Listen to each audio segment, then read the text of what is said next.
அஸ்ஸலாமு அலைக்கும். Welcome to my channel. Hi friends. இன்னைக்கான துவா விலாக் பார்த்துடலாமா? ரொம்ப நாளைக்கு அப்புறம் ஒரு துவா போடலாமேன்னு சொல்லி ப்ராக்டிஸ் பண்ணி இன்ஷால்லா போட்டிருக்கேன். இது நானும் ஃபாலோ பண்ணுறேன். நீங்களும் ஃபாலோ பண்ணுங்க. சரிங்களா? நமக்கு நெறைய விஷயத்துல பார்த்தீங்கன்னா, வாழ்க்கையில வந்துட்டு நிறைய சங்கடம், கஷ்டம், மன உளைச்சல் இந்த மாதிரியான சூழ்நிலையில கண்டிப்பா நம்ம வந்துட்டு பொறுமையா இருந்தோம்னா, அதுக்கு தனி ஒரு கூலி கிடைக்கும் நமக்கு. வெற்றி நிச்சயமா கிடைக்கும். நிச்சயமாக அல்லாஹ் பொறுமையாளர்களுடன் இருக்கேன்னு சொல்லியிருக்கான். இன்ஷா அல்லாஹ் அந்த பொறுமைய உங்களுக்கும் எனக்கும் இன்ஷா அல்லாஹ் அல்லாஹ் தந்தருள் புரியட்டும். அதே மாதிரி பார்த்தீங்கன்னா, நம்மளுடைய வாழ்க்கையில இன்றைய காலகட்டத்தில பார்த்தா நெறைய விஷயத்துல எது உண்மை, எது பொய்ன்னு தெரியாம ரொம்ப ஒரு குழப்பமான நிலையில தான் வந்துட்டு நம்மளுடைய அன்றாட வாழ்க்கையே அமைஞ்சிருக்குது.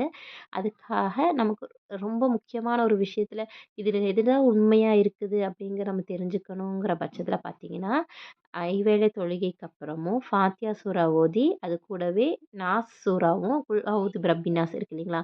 அந்த சூறாவும், சூரா ஃபலக்கும் ஓதுனதுக்கப்புறம் 3 டைம்ஸ் ஓதிட்டு, இப்ப வந்த துவாவ வந்துட்டு நீங்க ரிப்பீட் பண்ணிட்டு வரும்போது, இன்ஷா அல்லாஹ் கண்டிப்பா நமக்கு அதுக்கான ஒரு சொல்யூஷன் கிடைக்கும். அந்த துவா சொல்றேன். அல்லாஹும்ம அரினல் ஹக்க ஹக்கம் வர்சுக்ன திபாஅ வ அரினல் பாத்தில பாத்தில வர்சுக்னஜ்தினாப். இன்ஷா அல்லாஹ் இந்த துவாக்கான மீனிங் பார்த்தீங்கன்னா, யா அல்லாஹ் உண்மை எனக்கு உண்மையான வழியில காட்டி அத பின்தொடரச் செய்.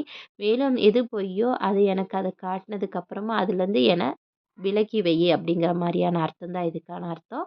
இன்ஷா அல்லாஹ் நீங்களும் நானும் கேட்டு வரலாம். அஸ்ஸலாமு அலைக்கும்.